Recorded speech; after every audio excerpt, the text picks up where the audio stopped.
욥기를 강론할 때에 가장 어려운 책 중에 하나라 말씀을 드렸습니다. 왜냐하면 욥기 전체를 통정적으로 꿰뚫어 보지 못하면 뜻을 바르게 이해할 수 없기 때문이었습니다.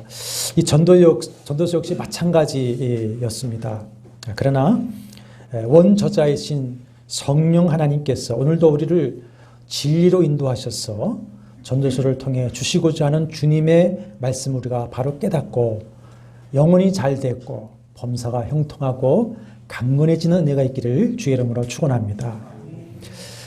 여러분은 자신의 인생의 의미에 대해서 깊이 생각해 보셨습니까? 저는 전도서를 이번 주간에 다시 읽고 공부하면서 13살 때부터 제가 고통하며 고민해왔던 것들을 쭉 회상하게 되었습니다. 혹 살아온 삶, 남은 삶을 생각하니 허무하다는 생각을 하시지는 않으십니까? 이 세상 수많은 사람이 인생의 허무에 사로잡혀서 그 허무를 극복하는 길을 찾으려고 세상을 갈망하지만 바닷물을 마시는 것과 같이 더 허무에 깊이 빠져버려서 불행한 삶을 살아가고 있고, 또 많은 이들이 결국 이 허무를 극복하지 못하고 스스로의 삶을 포기하기도 하고 있습니다. 전도서는 바로 이 인생의 허무에 대한 절망과 그 허무를 극복하는 길에 대한 주님의 말씀입니다. 전도서라는 말의 히브리어 제목 코헬렛은 우리 개론 공부에서 설명을 드렸습니다만 설교자 또는 회중에게 강론하는 자라는 뜻을 가지고 있는데, 그러면 전도서는 누가 한 설교이죠? 1장 1절에 다윗의 아들 예루살렘 왕 전도자의 말씀이다. 자신을 소개하고 있습니다. 결론 부분인 12장 9절과 11절에도 전도자는 깊이 생각하고 연구하여 잠언을 많이 지었으며 진리의 말씀들을 정직하게 기록하였는데 다 한 목자가 주신 것이다. 여기서 말하는 한 목자라고 하는 것은 자기의 아버지 다윗이 노래한 목자 되신 주 여호와 하나님이시죠. 어린 나이에 왕위에 오른 솔로몬은 1000번제를 드리며 하나님의 은혜를 구합니다. 하나님께서 네가 무엇을 원하느냐 했을 때에 솔로몬은 무엇을 구합니까? 지혜를 구합니다.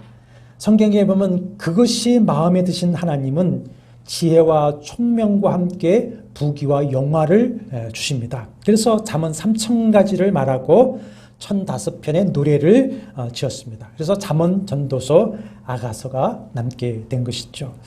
솔로몬은 오늘 1장 1절에서 자신을 3가지로 소개하고 있습니다. 다윗의 아들이다 그랬습니다. 경건한 사람 다윗의 후손이며 자신이 구원의 언약인 다윗 언약의 계승자이다 라고 하는 것이고요. 예루살렘 왕이라고 하는 것은 예루살렘 성전에 임재하여 다스리시는 왕 여호와 하나님의 신정 통치 대리자라고 하는 것이고요. 전도자라고 하는 것은 하나님의 진리의 말씀을 전하는 자이다. 이렇게 자기를 소개하고 있습니다. 이 1장 1절에서 전도서의 주제인 인생 허무의 문제를 극복하는 길이 어디 있는지 또 찾아볼 수가 있습니다. 그거 뭐냐? 자기 정체성입니다. 자기 정체성. 나는 어떤 존재인가, 어떤 삶을 살아야 하는가 하는 이 정체성의 문제가 해결될 때에 인생의 허무 문제가 극복되는 것입니다. 그러면 주 예수 그리스도를 믿는다고 하는 성도인 우리의 정체성이 뭐죠? 우리 역시 마찬가지입니다. 예수 그리스도로 말미암아 성취된 아브라함과 다윗 언약의 계승자입니다. 왕이신 하나님으로부터 세상에 보내심을 받은 하나님의 대리자들입니다. 또 우리는 전도자들입니다. 이 성도의 전체성을 잘 말씀해 주신 것이 베드로전서 2장 9절의 말씀이죠. 너희는 택하신 족속이요 왕같은 제사장들이요 거룩한 나라요 그의 소유가 된 백성이니 이는 너희를 어두운 데서 불러내어 그의 기이한 빛에 들게 하게 하신 이 아름다운 덕을 선포하게 하려 하십니다.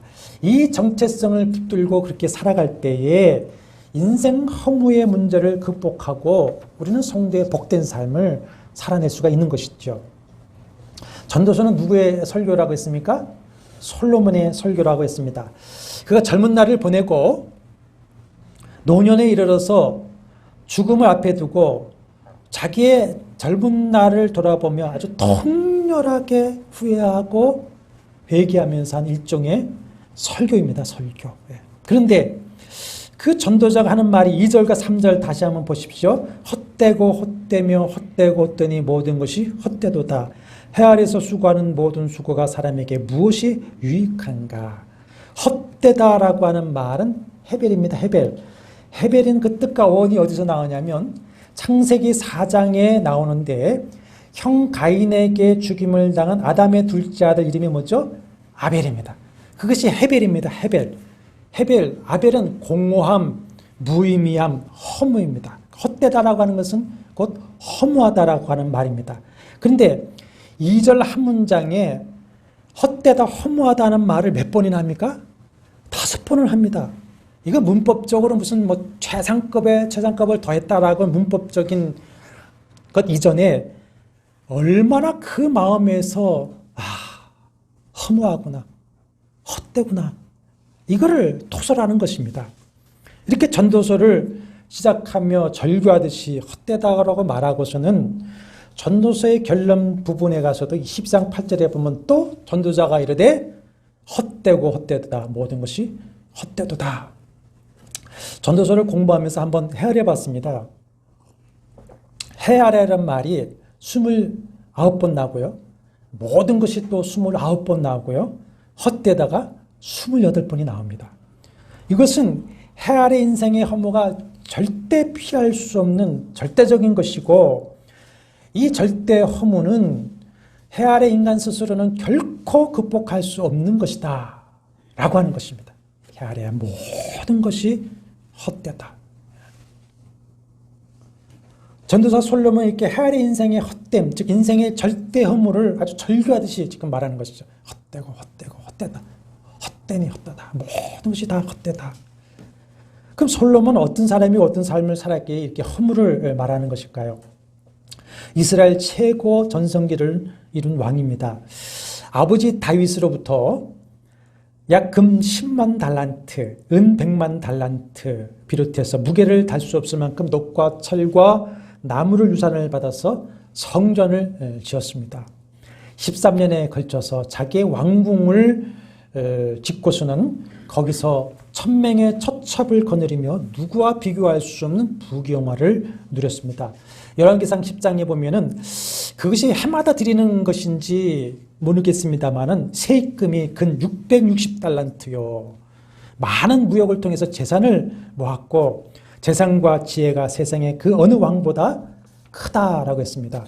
오늘 전도서 1장 10절에 16절에서도 자신이 스스로 하는 말이 지혜와 지식에 있어서는 그 누구보다도 많았다 이렇게 하고 있습니다. 그래서 세상 사람들이 그의 지혜를 듣고자 예물을 가지고 왔는데 그 중에 아프리카 스바 여왕은 그의 지혜를 듣고자 금 120달란트를 가지고 솔로몬에게 왔었습니다. 그런 그가 헤아려 모든 수고가 헛되고 헛되며 헛되니 모든 것이 헛되도다 탄식하고 있습니다. 그러면 왜 이처럼 솔로몬이 전도자로서 모든 사람에게 헤아려 인생의 허무를 외치고 있는 것이겠습니까? 그러면 솔로몬은 허무주의, 염세주의, 인생 비관론에 빠져서 그것을 주장하는 것입니까? 그렇지 않습니다. 전도자가 헛되다라고 말하는 것은 해 아래 모든 수고입니다. 14절에서도 보시면 내가 해 아래에서 행하는 모든 일을 보았느라 모두 다 헛되어 바람을 잡으려는 것이다. 그러면 해 아래의 삶, 해 아래 수고하는 모든 것은 무엇을 가리키며 왜 그것이 헛되고 헛되다, 허무하다고 말씀하시는 것이냐? 잘 들어보십시오. 졸지 마시고. 전도자는 이 해, 하늘에 있는 해를 기준으로 해 아래와 해 위를 구분하는 상징적 표현을 사용하고 있습니다. 해 아래 이 땅에서의 인생을 해 아래 인생으로 묘사하면서 해 위에 존재하시는 하나님과 비교하고 있는 것이죠. 그러면 해 아래 인생, 해 아래에서 행하는 모든 일은 무엇을 말하는가? 자, 해 위에 계신 하나님을 모르고 하나님과 관계없는 사람, 하나님과의 관계가 깨어진 존재들, 그리고 그들이 하는 모든 인생의 일들은 뭡니까? 해 아래의 인생, 해 아래의 모든 일들이라고 하는 것이죠. 헛되다고 하는 것은 허무하다였습니다. 인생의 허무가 언제부터 생겼죠?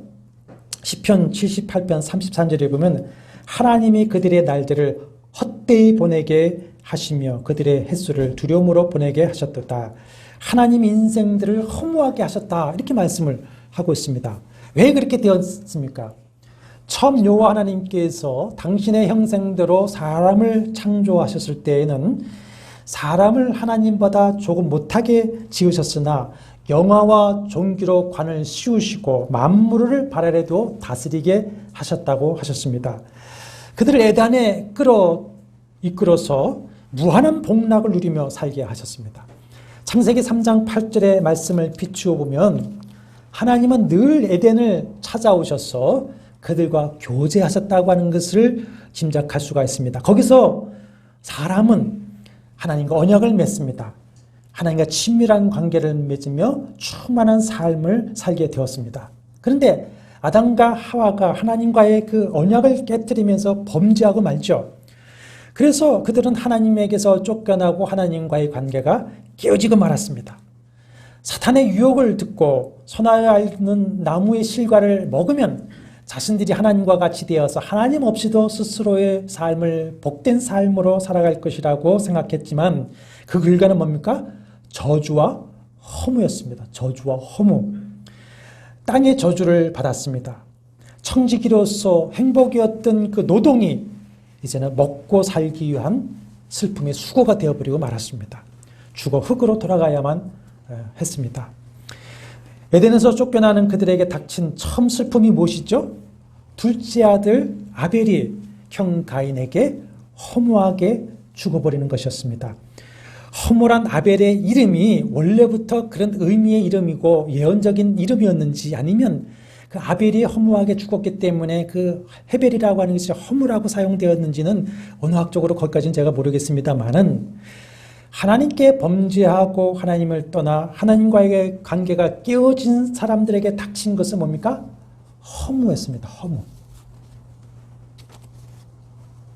하나님을 떠나 하나님과 단절된 인상은 죽은 것이나 마찬가지이고 아무리 땅에서 부귀영화를 누리고 살아도 결국 죽는 것이고 하나님의 심판을 받아 지옥에 갈 것이며 그가 해 아래 이 땅에서 칭송을 받는 업적을 쌓았다 하더라도 그것은 하나님께 인정받지 못하고 기억되지 못한다 하는 것입니다.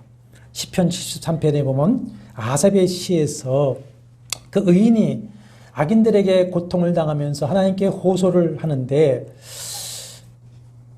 악인들은 이 땅에서 부귀영화를 누리고 의인을 압제하면서도 오히려 죽을 때에도 힘이 남아 돌아가고 자녀들에게 재산을 남기는데 하나님께 호소하러 성전에 갔다가 하나님이 그들의 결과를 보여주시는데 하나님이 졸지에 그들을 파멸에 던져버리시고 영원히 그의 형상들을 멸시해버리신다 했습니다. 영원히 어떤 존재가 됩니까? 잊혀진 존재, 허무한 존재가 되더라. 그러니 하나님을 떠나 하나님과 관계없는 헤아리 인생의 모든 것은 다 어떻습니까? 헛되고 헛되며 헛된 것이 되고 마는 것이죠. 허무가 되는 것이죠. 허무. 3절 다시 보십시오.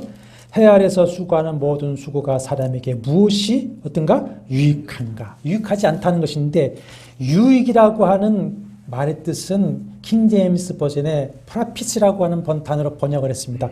손익계정입니다. 손익계정. 우리 집사님 옛날에 사장님 하실 때에 대차대조표 해서 보고하지 않으십니까? 대차대조표. 생애 대차대조표에서 이익으로 남는 것, 이것이 여기서 말하는 유익 있는 미입니다. 하나님을 떠난 해 아래 인생으로 살아가는 그 모든 것은 죽어서 하나님 앞에 그 인생을 결산하는 날에 남는 것이 하나도 없다. 가치가 없다라고 하는 것이죠. 오직 하나님 앞에서 살면서 수고한 것만이 하나님의 대차 대조표에 무엇으로 계산됩니까? 유익으로 계산된다. 이익으로 남는 것으로.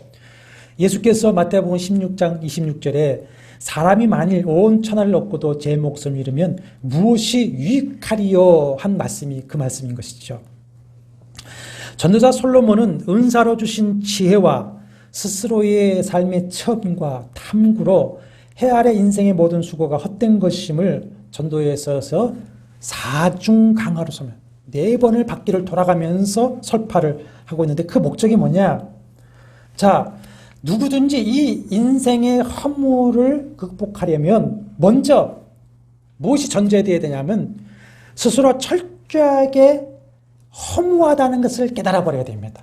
철저하게. 해 아래에 있는 자신의 인생이 허무하고 자신의 어떤 노력이나 해 아래에서는 결코 허물을 해결할 수 없다. 모든 인생이 결국 필연적으로 허무하게 끝날 수밖에 없다고 하는 것을 깨달아야만 하는 것이죠. 그럴 때 인간은 비로소 그 허무한 해 아래의 것에 집착한다든지 그것을 추구하는 대신에 해 위에 계신 하나님을 찾게 되고 그래서 하나님과의 관계를 회복하여서 인생의 허물을 극복하는 길을 찾게 된다는 것입니다. 그래서 우리가 살면서요, 이런저런 상처, 실패, 아픔, 결핍 이런 것을 통해서 자기의 연약함과 허물을 깨닫게 되는 것은 그 이면은 뭡니까? 은혜인 줄로 믿습니다. 은혜입니다. 하나님이 우리를 부르시는 손길이요 은혜입니다. 오늘 먼저 1장 4절에서 11절을 간략하게 정리해 보겠습니다.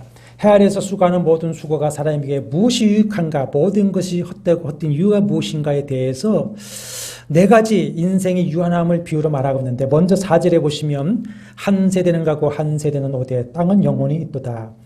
성경적으로 땅은 결코 불변하고 영원하지 않습니다. 그러나 한 세대로 마치는 인간의 비함은 땅은 영원하다 할 것입니다.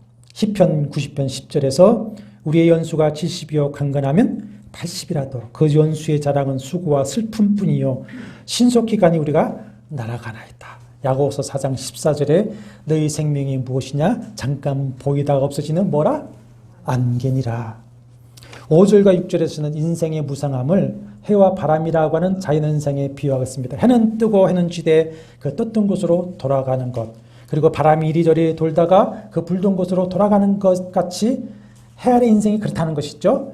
젊었을 때에는 정말 모두가 한낮에 떼약볕같이 무언가 이룰 수 있을 것 같고 오랜 세월 그렇게 살 것 같지만 아침에 태어난 인생은 그 잠깐의 한낮에 태양을 지나다가 석양으로 지고 왔던 곳으로 돌아가게 되어 있지 않습니까? 바람이 이리저리 휘돌아 무섭게 불어보지만 결국은 아무것도 그 바람은 잡지 못하고 불러가 버리고 맙니다.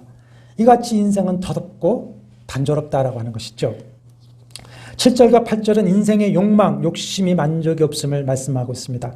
모든 강물이 동서남북 제각기지만 결국 어디로 흘러갑니까? 바다로 흘러가지만 바다를 채우지 못합니다.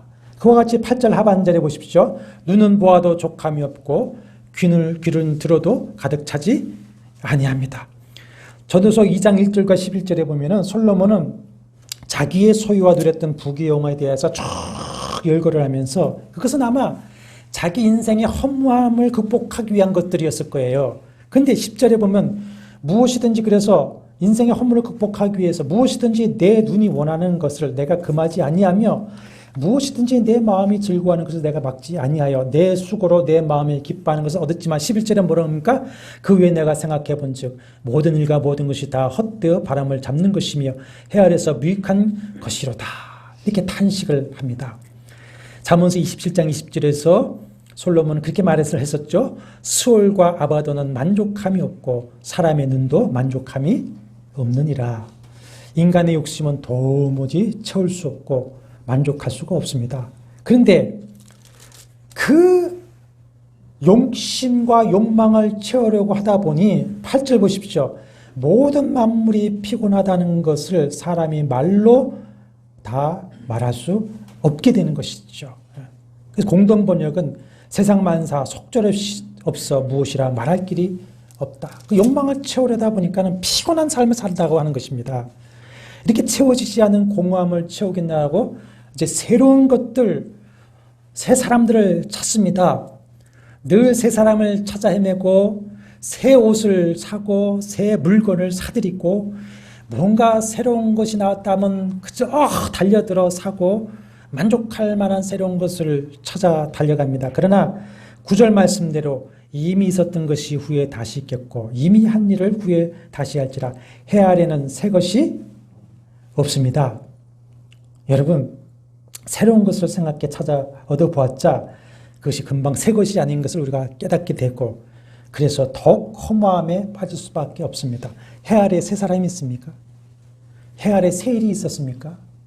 해 아래 새 삶이 있었습니까? 그리고 11절에 이전 세대들의 기억됨이 없으니 장래 세대도 그 세대들과 함께 기억됨이 없으리라 합니다. 2장 16절 보시면 같이 읽어볼까요? 지혜자도 우매자와 함께 영원하도록 기억함을 얻지 못하나니 후일에는 모두 다 잊어버린 지 오래일 것임이라. 오라 지혜자의 죽음이 우매자의 죽음과 일반이라다. 아무리 오늘 인기가 많고 업적을 칭송받아도 우리가 과거의 사람들을 잊어버리듯이 죽어 세월이 흐르면 다 잊혀지고 마는 것이죠. 예. 저는 아주 몸부림치는 게 하나 있습니다. 살아가는 이들이 돌아가면은 안 잊으려고 전화번호하고 카톡을 안 지웁니다. 근데 어떨 때 보면 카톡은 지워져요. 근데 전화번호는 안 지워집니다. 그러면 한 번씩 전화번호, 카톡을 쭉 봅니다. 한마디씩 기도하고 제가 안 잊으려고 했죠. 내가 사랑했던 사람이야. 내가 은혜를 받았던 사람들이야. 예. 그러니 오늘 해 아래에서의 인기와 자랑도 다 세월이 지나면 허무한 것이 되어버리고 마는 것이죠. 전도사 솔로몬은 계속해서 지혜가 많으면 번뇌와 근심이 많으니 허무하고 지혜자도 우매자도 다 죽으니 일반인이 그것도 헛되고 세상의 업적도 헛되고 세상 쾌락도 허무함을 채우지 못하니 헛되고 권력도 재물도 그러니 헛된 것이고 해 아래 모든 수고와 얻음이 내가 다 체험하고 가져보고 느낀 바대로 헛되고 헛된 것이구나 이렇게 말을 합니다. 그러면 우리의 인생이 이렇게 허무한 것이고 허무주의를 말하는 것이 전도자가 설교하고자 하는 목적입니까? 전도자가 인생의 절대 허무를 지금 설파하는 목적이 무엇이죠? 범죄하고 죄 아래 있으면서 하나님을 떠난 해 아래 인생에게는 이 인생의 허무를 극복할 수 있는 길이 있다 없다?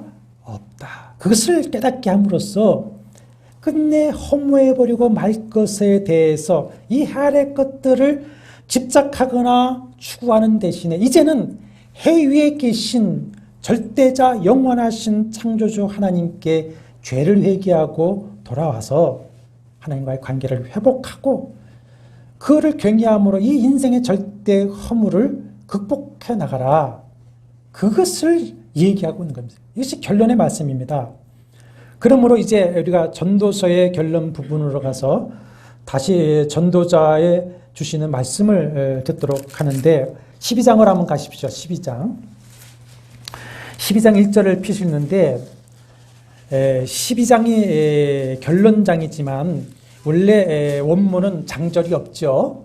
우리의 이 개신교 성경의 장절은 1551년에 이제 스테파누스라는 사람이 인쇄를 다본화를 하면서 편의상한 것인데 문맥상에는 없습니다. 그 문맥상으로 볼 때 제가 볼 때에는 지금 우리의 11장 9절부터가 결론 부분이라고 볼 수가 있습니다. 거기에 보면 청년들에게 내 청년의 날들을 마음에 기뻐하여 마음이 원하는 길들과 내 눈이 보는 대로 행하라. 그러나 하나님이 이 모든 일로 말미암아 너를 심판하실 줄 알라. 내 육신의 정욕, 안목의 정욕, 이생의 자랑을 따라서 살아보아라. 그러나 한 번 죽는 것은 사람에게 정하신 것이요 그 후에는 뭐가 있다? 심판이 있다고 하는 것을 기억하고 살아라. 그러므로 욕심을 채워보고자 하는 데서 생기는 마음의 10절인데 마음의 근심을 물리치고 내 몸에서 악을 물리쳐라. 왜냐하면 어릴 때와 검은 머리의 시절이 다 헛되니라. 그렇습니다. 헛되니라. 이번에 그야말로 젊은 시절이 덧없이 지나가 버리고 어느덧 죽음을 앞둔 나이가 되기 때문에 그렇습니다. 그러므로 12장 1절에 어떻게 하라고 하는 겁니까? 곧 공고한 날이 이르기 전에 나는 아무 낙이 없다고 할 해들이 가깝기 전에 너의 창조주를 어떻게 하라? 기억하라. 능동명령형입니다. 명령, 너의 창조를 기억해야만 한다. 젊었을 때 저 역시 그 젊음이 오래 갈 줄 알았습니다. 그러나 덧없이 그 젊음은 지나가고 장년이 되어도만 어느새 이렇게 노년이라 취급받는 나이가 되어버리고 말았습니다. 그러면서 점점 더 우리는 더 이상 무엇인가 새롭게 시작할 열정과 능력이 식어져 버리고 있는 자신을 보면서 또 한탄하게 됐죠. 3절에서 6절은 인간이 어떻게 늙어 쇠약해져서 죽게 되는가를 시적으로 표현하고 있습니다. 자, 이제 보십시오. 해와 빛과 달과 별들이 어두워진다고 하는 것은 총기가 흐려진다는 것이죠.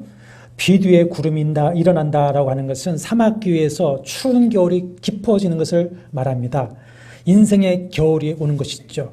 젊었을 때의 몸의 열기가 점점 식어져서 차지는 것이죠. 3절에 그런 날은 이제 노인의 때입니다. 집을 지키는 자들이 떨 것이며 힘없는 자들이 구부러질 것이며 점점 기력이 쇠퇴해서 팔다리가 떨리고 허리가 구부러지는 모습입니다. 맷돌질하는 자들이 적음으로 그칠 것이다. 4절 중반에 보면 맷돌 소리가 적어질 것이다. 뭐가 시원찮게 되는 겁니까? 치아가 시원찮고 식욕도 점점 사라져서, 그래서 이제 나이 먹으니까 뭐 맛있는 것도 없다, 그런 말씀들을 하시는 것처럼 음식을 제대로 먹지 못하게 되는 겁니다. 그 다음에 창들로 내다보는 자가 어두워질 것이며 시력이 약해져서 사물을 잘 분별하지 못하게 됩니다. 4절에 길거리의 문들이 닫힐 것이며, 이건 청각이 쇠해져서 점점 잘 들리지 않는 것을 말합니다. 새의 소리가 말미암아 일어날 것이며 신경이 이제 예민해져서 깊고 편한 잠을 자지 못하게 된다. 음악하는 여자들은 다 쇠할 것이요, 젊었을 때 그렇게 깨꼬리 같은 목소리도 이제는 거칠어지고 약해지게 됩니다. 5절은 세 번 읽어서 이렇게 의역을 잘 해서 그대로 읽어드리겠습니다. 높은 곳에는 무서워서 올라가지도 못하고 넘어질세라 걷는 것마저도 무서워질 것이다. 검은 머리가 팥뿌리가 되고 원기가 떨어져서 보약을 먹어도 효력이 없을 것이다. 사람이 영원히 쉴 곳으로 가는 날 길거리에는 조격들이 오간다. 6절은 당시 부잣집에는요, 금 호롱을, 불 밝히는 호롱을 은줄에 매달아 두었는데 그 은줄이 끊어지면 그 금초롱이 떨어져 깨지는 것을 비유로 해서 이제 우리의 호흡이 멈추고 장기가 멈추어 생명이 끊어지는 것을 시적으로 표현하는데, 거기 보십시오. 은줄이 풀리고 금그릇이 깨지고 하는 것은 수동형입니다. 이것을 신학적으로는 신적 수동형, 하나님에 의해서 되어진다 이거예요. 그러니 내 생명을 내가 하지 못하고 하나님이 부르시면 가야 된다고 하는 말이 있죠. 그렇게 되면 7절에 보면 우리의 육신은 흙으로 돌아가고 우리의 영혼은 누구에게 돌아갑니까? 하나님께 돌아가는데, 돌아간 그 다음에 무엇이 있습니까? 하나님의 심판이 있다. 공의 심판이 있다. 그런데 이 모든 생로병사가 해 아래 만의 일이라고 한다면 어떻다는 겁니까? 결론적으로 8절에도 전도자가 이르되 헛되고 헛되도다, 모든 것이 헛되도다, 허무하다. 그래서 이제 결론의 말씀을 합니다. 13절 보십시오. 일의 결국을 다 들었으니, 즉 해 아래 모든 그 인생들이 헛된 것인 것을 다 들었으니, 그러므로 어떻게 하라는 겁니까? 하나님을 경외하고 그의 명령들을 지킬지어다. 명령형입니다. 하나님을 경외하라, 그의 명령들을 지키라. 이것이 창조주 하나님께 지음받은 우리 모든 사람들의 뭐다? 본분이니라. 그러면서 다시 한번 뭐로 끝냅니까? 하나님이 선악간에 심판하실 줄을 알아. 이제 전도자가 이렇게 해 아래 인생의 절대 허물을 외친 이유가 확실하게 드러나고 있죠.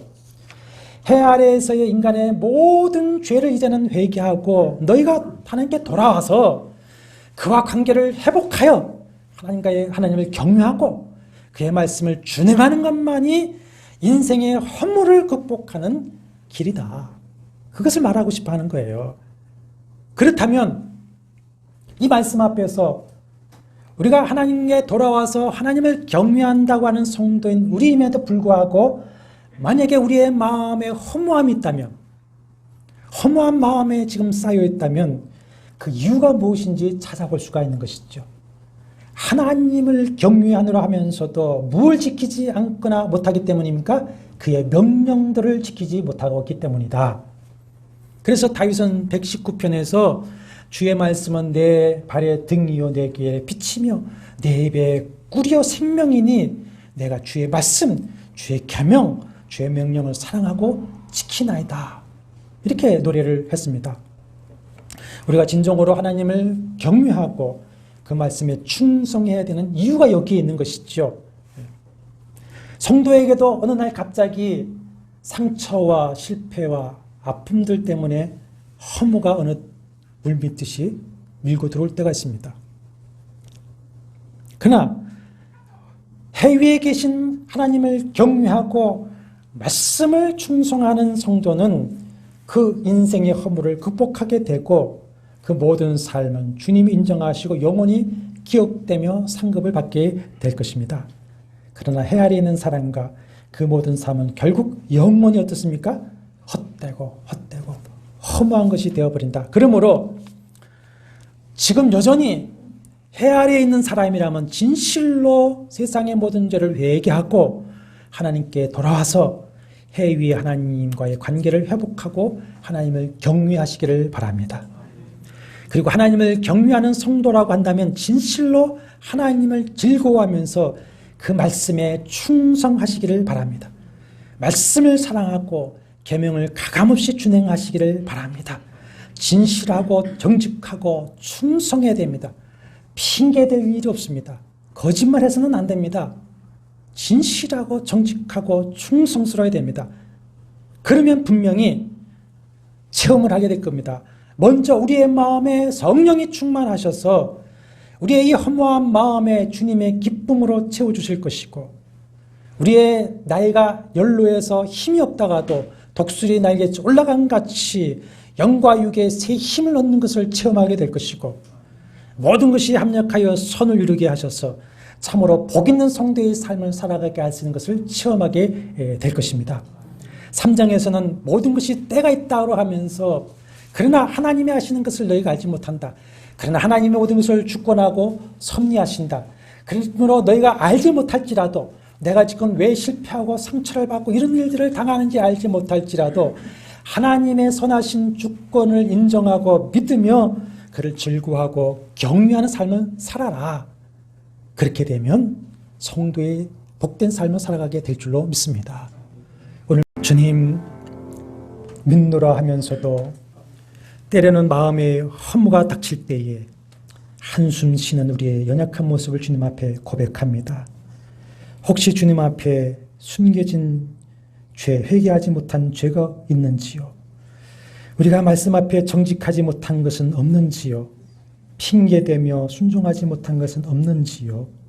주님, 성령으로 우리의 마음을 밝히사 깨닫게 하시고 회개하게 하시고 충성된 종으로 다시 서게 하여 주셨어. 허물을 극복하고 성령으로 주시는 신앙의 힘과 능력과 기쁨과 능력을 얻게 하여 주셨어. 이제는 복 있는 자로 살아가게 하여 주시옵소서. 특별히 우리 자녀들을 기억하여 주옵소서. 청년의 때를 즐거워하되 창조주 하나님을 기억하게 하여 주옵소서. 아버지, 이 땅의 허무한 것을 깨닫게 해주셔서 허무한 세상 살지 않게 하시고 하나님을 경외함으로 진정 영원히 복된 길을 걸어갈 수 있는 우리 자녀들 다 될 수 있도록 성령이 찾아가 주셔서 깨닫게 하시고 믿게 하시고 그 걸음을 인도하여 주시옵소서. 한 주간도 우리 사랑하는 성도들 오늘 말씀 붙들고 주님과 동행하며 기뻐하고 감사하고 찬양하는 삶을 살아가도록 성령 하나님 함께 하시고 품어주시옵소서. 예수님의 이름으로 간절히 기도합나이다. 아멘. 저 높은 곳을 향하여 날마다 나아갑니다. 내 뜻과 정성 모아서 날마다 기도합니다. 내 주여 내 그곳에 있게 하소서.